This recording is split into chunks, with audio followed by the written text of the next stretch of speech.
유튜브를 보고 살고 있는 모습이라고 하고요. 일단은 저 보시는 것처럼 정말 일단 수사기관에서 근무하고 있습니다.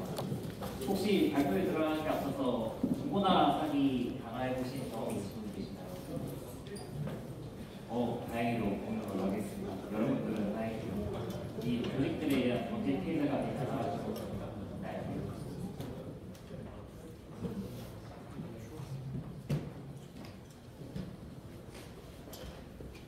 네, 일단은 저는 아까 전에 간단하게 말씀드린 것처럼 하고 있고요. 일단은 무엇보다도 오늘 발표는 경찰의 전체적인 조직 입장이 아니라 제가 3년 정도 경찰서에서 일하면서 느꼈던 그런 점을 좀 간단하게 말씀드리고자 합니다.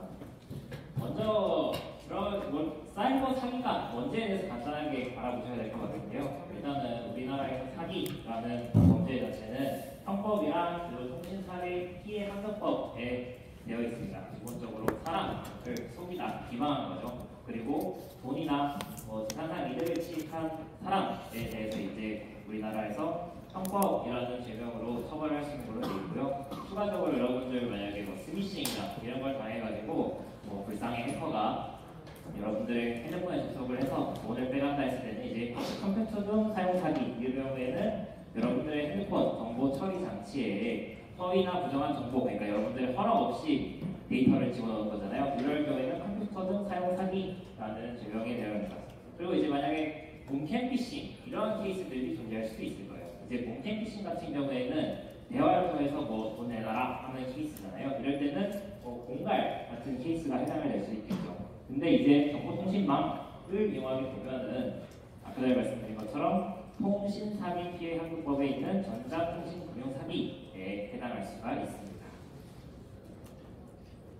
일단은 현재 수사기관에서 정보통신망을 이용한 성명 불상자, 그러니까 상대방이 누군지 정확하게 몰라야 된다는 거예요. 만약에 제가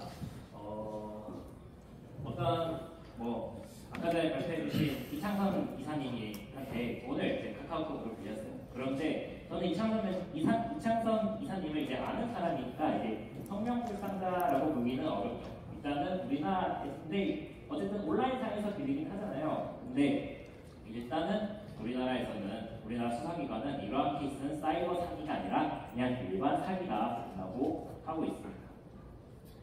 대표적으로 이제 성명 불상자의 사이버 사기는 어떤 종류가 있다면은 아까 전에 여러분들 다행히도 피해받으신 분들이 없는 중고거래 사기, 중고나라, 당근, 경제장터 이런 것들을 이용해가지고 물건을 파는 척 하면서 도망가고 튀는 거예요.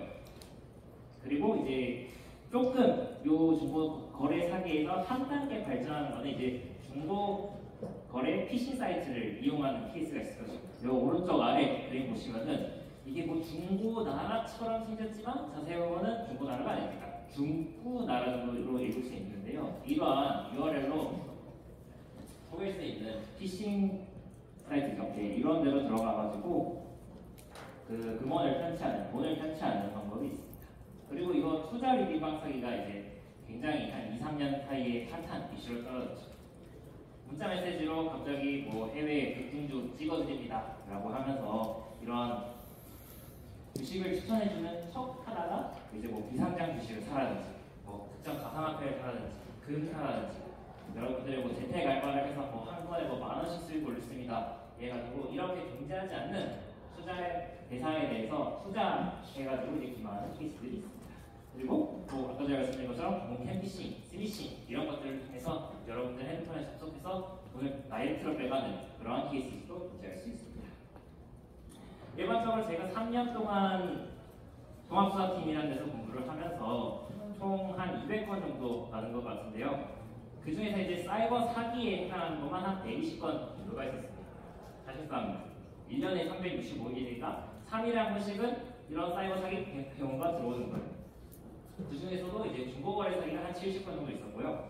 또 피싱, 아까 전에 말씀드린 중고나라나 당근, 경제장터 이런 URL을 이용한 그런 피싱 중고거래 사이트를 이용한 사기가 한 15건 내외, 그리고 투자 리비방, 여전히 제가 굉장히 핫하다고 말씀을 드렸죠. 이게 한 35건 내외 정도 있었고요.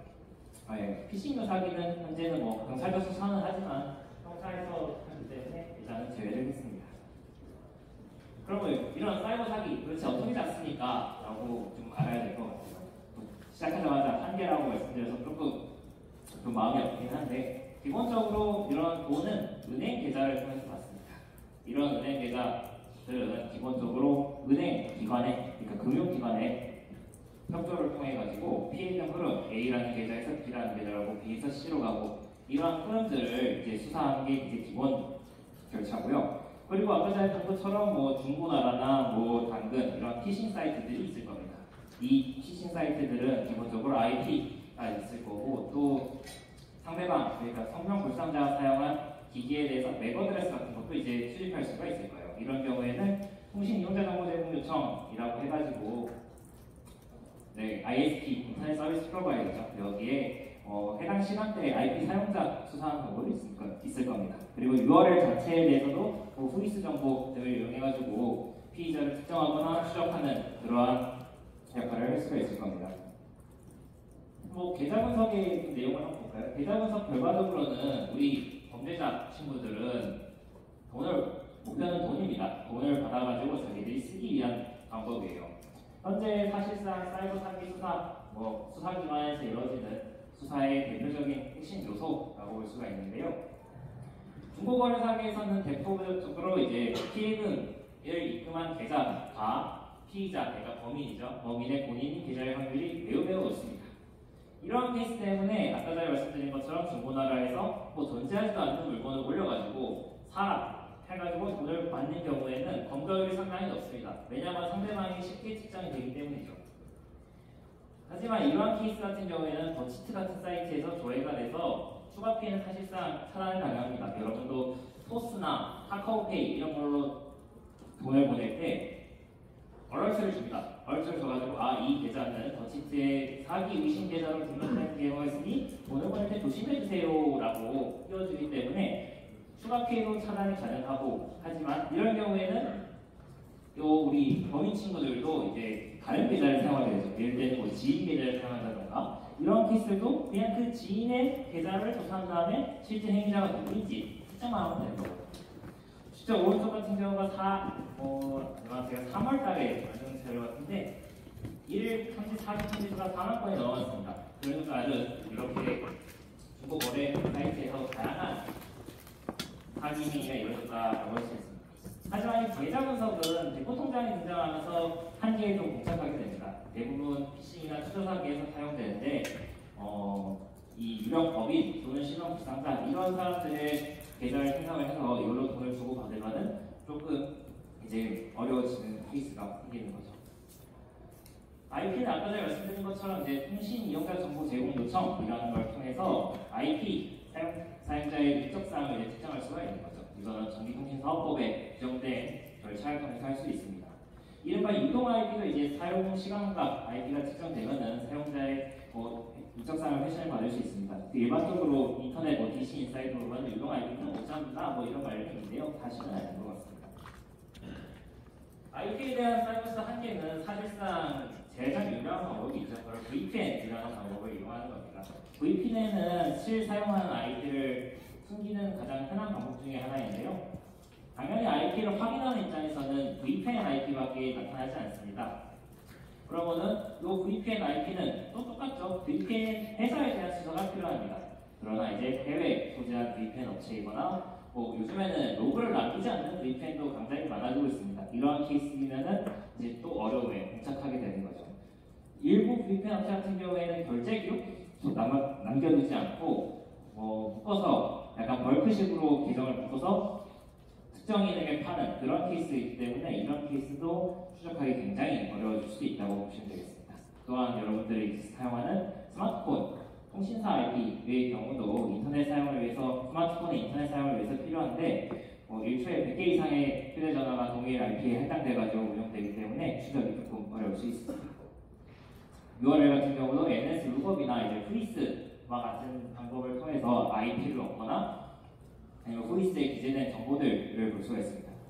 왼쪽 같은 경우가 이제 police.go.kr이라는 도메인을 NS 룩업을 했을 때 매핑되는 IP가 있으면 이 IP에 대해서 아까 전에 말씀드린 것처럼 통신 이용자 정보 제공 요청을 한다든지 아니면은 저 오른쪽에 보면 후이스 정보를 보시면은 뭐 경찰청에 등록된 도메인에 뭐 등록한 사람이 누구인지, 주소는 뭐인지 이런 것들을 확인할 수가 있습니다. 그런데 이러한 URL조차 이제 프라이버시 문제가 대두되면서 이런 그 정보를 드러내지 않는 케이스들이 있습니다. 보시는 것처럼 Reactive for Privacy라고 해가지고 프라이버시 때문에 이 정보를 공개하지 않겠습니다. 라고 이제 후이스 등록 서버에다가 말하는 겁니다. 결과적으로는 이 경우에는 각 도메인 업체에 대한 수사를 진행할 수밖에 없지만 국내 도메인 업체라면은 그래도 평주하시겠지만 대부분의 이제 우리 도메인 업체들은 해외에 있기 때문에 많은 타기가 또 조사하고 있습니다. 근데 제가 아까 전에 말씀드린 것처럼 저는 일단은 오늘은 제 개인적으로 제가 지금 박사과정, 정보보호학 박사과정을 하고 있는데요. 조금 더 이제 기술적으로 될 수 있게 들어가 보려고 노력을 한 저의 케이스들을 좀 말씀을 드리겠습니다. 요즘 일부 조직들이 이제 범죄 수익권 자체를 암호화폐, 가상화폐로 세탁하는 경우가 있습니다. 이러한 경우에는 가상화폐 추적 같은 경우에는 결과적으로 온체인의 거래 내용 기록이 되기 때문에 이 온체인에 있는 트랜잭션과 이 KYC 거래소로 거래된 흔적이 있는지를 주로 확인을 합니다. 기본적으로 이제 근데 이제 암호화폐의 특징은 그 사토시 나카모토의 그 비트코인 논문에서도 써있듯이 슈도 어너미티라고 해가지고 암호화폐 주소를 알고 있다 해도 실제로 누가 소유할 수 있지 하는지는 알기 어려운 그런 측면들이 있습니다. 그리고 암호화폐 그 서비스 내에 있는 위싱이나 스왑 이런 것들을 통해서 추적을 더 어렵게 할 수 있다는 또한 아까 전에 한계도 사실 또 존재합니다. 사실상 그리고 제가 느낀 점은 암호화폐를 분석하더라도 이제 계좌 분석이랑 크게 차이는 사실 없다고 좀 생각이 듭니다. 왜냐하면 가상화폐의 경우에도 이제 가상화폐 거래소를 통한 이제 계좌 명의 수사이고 만약에 뭐 가상화폐 주소가 시작이 1, 3, 뭐지 하더라도 저희가 계좌 분석하는 거랑 사실상 거의 비슷한 상태입니다. 예를 들어서 계좌 명의인의 이름이 티오리 코에스 지점 이렇게 되어 있으면은 저희가 이 티오리 코에스 지점에 이미 있는지 없는지도 모르고 실제 대표가 누군지도 모르기 때문에 이거에 대한 주소는 사실상 동일하다고 이제 생각이 되고 있습니다. 그리고 이제 IP나 URL 분석을 조금 말씀을 드리면은 기본적으로 ASM 도구들, 텍스트서비스 매니지먼트를 통해 가지고 후이스 정보 외에 다양한 정보들을 좀 수집을 할 수 있습니다. 대표적으로 이제 쇼단이나 크리미널 RP와 같은 도구를 이용해서 JRM이나 JA3 같은 이 서버 핑거프린트 제공하는 것도 일부 있습니다. 근데 이러한 도구들은 사이트가 내려가는 순간, 그러니까 수사기관의 이런 수사나 얘네들이 수사 다 하는 거를 눈치채고 도망가는 순간 이제 무용지물의 경우 수가 상당히 많아서 조금 의미는 적었습니다. 추가적으로 이제 사이버 사기 조직들이 어플리케이션이나 프로그램 배포하는 경우가 있는데요. 기본적으로 이제 이 케이스들은 악성 코드 분석가들이 ABT 분석하시면서 많이 이제 방법론적으로는 연구가 되어 있었습니다. PDB 패스나 소스코드 유사성, C2 서버 이런 것들을 이용해가지고 그룹 단위로 하고 있습니다. 제가 한 그런 추적 방법과 유사한 연구가 이제 공보원에서 프로파일링 보고서를 낸 거랑 조금은 유사한데 혹시나 제가 오늘 뒤에 분석한 내용 보고 관심 있으신 분들은 그 해당 보고서를 좀 깊게 읽으셔도 좋을 것 같습니다. 하지만 이런 것도 결국 인텔리전스 관점이지 결국은 피의자를 추적하고 검거하는 수사 관점에서는 한계가 있었다라고 미리 말씀을 드리겠습니다. 먼저 추적시 수사를 간단하게 말씀을 드리면은 요 39스톡스라고 하는 데는 이제 링크트리 사이트를 이용해가지고 웹 버전, 안드로이드 버전, 윈도우스 버전의 HTS, 가짜 HTS라고 이제 주식 거래 그 시스템을 허위로 만들어가지고 배포하는 겁니다. 이 친구 같은 경우에는 웹페이지 현재 연결되지 않고 고객센터, 자기네들이 고객센터라고 구축한 카카오톡 대화 또한 현재는 되지 않습니다. 일단은 기본적으로 윈도우스 어플리케이션 리버스 엔지니어링 해보니까 일단 단넷으로 개발돼서 디컴 파일이 굉장히 쉽게 되었습니다. 근데 이제 까보니까 웹뷰 외에는 다른 기능은 없었는데 획득 가능한 수사에 사용할 수 있는 정보로는 URL 그리고 PDB 패스상의 정보 그리고 그 내부로 보이는 각종 폰트 이거는 그러니까 텍스트는 한글로 되어 있는데 폰트는 중국어 폰트를 쓴 그런 케이스가 있습니다. 그리고 PDB 패스를 보면은 D의 코드 안에 HTS EG라고 되어 있는 그런 PDB 패스를 일단은 확인을 할 수가 있었습니다. 그리고 안드로이드의 경우에는 이제 나토카가 기본적으로 되어 있습니다. 베이스 64로 이제 풀은 다음에 파싱해가지고 필요한 기능을 다른 패스를 호출하면서 하는 기능을 가지고 있는데요. 기본적으로 아우아는 AS CBC를 이용을 하고 특이한 점은 이제 키와 이니셜 벡터가 동일한 게 이제 사용했습니다. YW78이라는 키를 이용해가지고 키와 이니셜 벡터를 이용해가지고 암호화를 했고 이거죠. 네, 리소스 파일 내에 특정 파일을 복구하면서 이제 덱스를 사용하는 그런 케이스를 가지고 있었습니다. 그래서 실제로 이제 복화를 하니까 이제 웹뷰로 특정 URL 접속하는 걸 확인을 했고 그 URL은 stokeshdt.com이라고 해가지고 사설 HTTP 제작사가 아까 전에 말씀드린 39 스톡 프로라는 URL을 확인을 했습니다. 그리고 이 케이스 같은 경우는 굉장히 특이한 게 구글 안드로이드 스토어에 올라온 이제 가짜 HTS 케이스입니다. 전혀 상관없는 업체명 게임 팩트 스튜디오라고 되어 있는 업체에서 만든 가짜 HTS고요. 저희 이메일을 보셔도 맥스테크 어플리케이션 이러한 것들이 있습니다. 특히나 구글 같은 경우에는 여러분들이 미국으로 들어가시면은 그 계정 행상에 있어서 전혀 제약이 없고 유저 인증 이런 것들이 없기 때문에 익명으로 충분히 계정이 생산이 가능합니다. 내용도 보시면은 이상한 내용이 있어요. 전문가처럼 밸런스 조정할 수 있습니다. 라고 되어 있지만 실제 안에 보면은 고객센터 기능도 있고 갑자기 계좌 등록을 하라 그러고 맨 오른쪽처럼 특정 주식에 대한 정보를 제공하는 것도 볼 수 있습니다. 까보니까 더 가관입니다. 실제로 보시면은 패키지명, 도차, 무슨 카메라랑 관련된 내용이 있고요. 소스 코드 내용도 보면은 카메라 이런 내용이 있고 실질적으로 플레이스토어 심사를 위해서 이제 카메라 기능을 많이 넣고 이제 멀티덱스를 이용해가지고 실 기능 아까 전에 보신 그 주식 거래 관련된 내용을 숨긴 것을 확인을 할 수가 있었습니다. 또 의뢰문명의 주도로 된 파일도 다수 존재를 한 케이스를 볼 수가 있었고요. 또 다른 케이스에서 이제 윈도우스 어플리케이션 같은 경우에 이제 각종 URL들 이제 기본적으로 이것도 똑같이 단넷으로 되어 있습니다. 단넷을 이제 풀어보니까 각종 URL들을 발견을 했고 이 URL도 한번 대역들을 보니까 유사한 네트워크 대역에서 이루어진 것들을 볼 수가 있었습니다. 그리고 이제 해외 연구들을 간단하게 소개를 드리면은 사실상 전에 말씀드린 것처럼 여기 구글 플레이 스토어에 올라와 있고 하는 것처럼 이거 자체가 악성 코드는 아닙니다. 그래서 이제 한 연구에서는 이제 스캠웨어라고 하고 바이러스 스캠웨어라고 이제 정의하고 그 특징을 분류한 케이스들이 있습니다. 특히 이런 투자 사기용뿐만 아니라 사기 도박, 롱캠피싱 등 이제 수사기관과 협력해서 다양한 어플리케이션을 수집, 분석해서 이제 프로파일링한 대표적인 연구가 있고요. 이 케이스 같은 경우에는 데이트 어플리케이션에 대해서도 프로필 사진 똑같은 R을 보시면은 유사한 프로필 사진들을 해서 클러스터링 해가지고 이 계정이 페이크 계정이다 라고 디텍션을 한 다음에 특정 데이팅 어플리케이션에 이러한 수의 유저 수가 있다라고 해서 좀 경각심을 일으키는 그런 연구도 진행이 된 케이스들이 많습니다. 갑자기 좀 빠르게 결론에 나온 것 같은데요. 기본적으로 사이버 사기 검거는 중고나라 편취형 빼고는 좀 많이 어렵습니다. 여러분들이 아까 전에 제가 말씀드린 것처럼 중고 거래 피해자, 중고서 거래 사기의 피해자가 없어서 다행이지만 이는 기본적으로 예방이 최선의 방어입니다. 특히나 프라이버시 기술 발전에 따라서 사이버 공작하는 이제 사이버 사용자 로그를 많이 남기지 않기 때문에 이러한 부분은 사실상 수사에는 크게 도움이 되지는 않습니다. 여러분들 프라이버시는 존중이 되지만 저희 같은 이제 수사기관 입장에서는 많이 도움되지 않는 편이기는 합니다. 사실 그리고 이제 프로파일링 관점에서 이제 데이터를 보아도 실제 검거는 다른 차원입니다. 아까 전처럼 우선 PDB 패스상의 HTS EG라고 사용되는 그 유저를 저희가 찾을 수 있는 건 아니잖아요. 그런 유사한 공통점이 있어도.